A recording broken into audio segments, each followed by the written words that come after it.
Hej, jeg hedder Hjalte, og jeg går på Ribberhus Privatskole.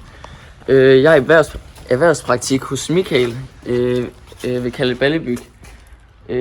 I går der fik vi sadet noget halm og noget træ, og så har vi sat det ind i murene. Måden vi laver murene på, det er ved at vi skærer dem til ind i den her maskine her. Og så presser vi det sammen med den her og sætter det ind i firkanterne på murene. Vi har brugt noget af dagen i dag på at lave den her mur, og dagen i går på den.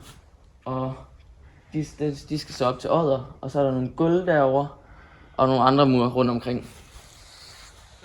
Jeg synes, det er meget godt at være i erhvervspraktik hos Michael, da han tænker på, at jeg også skal have noget at lave, og han giver mig lidt ansvar, og jeg altid har noget at lave.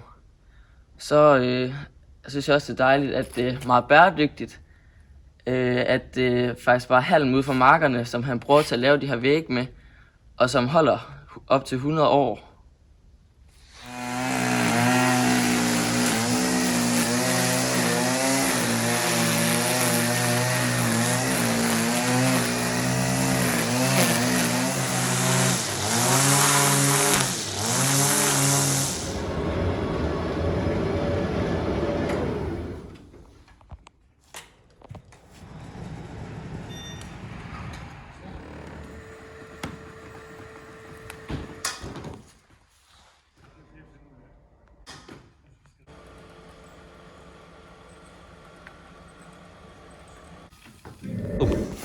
Det hjælper mig, vi er i gang med, det er at bygge nogle elementer til et hus i Odder, til Mette og Mathis.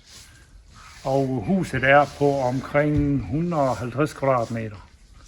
Så det skal køres 3 gange med lastbil, med transport. Og vi forventer, at huset er færdigt etableret i sommeren 23. At der kan de flytte ind.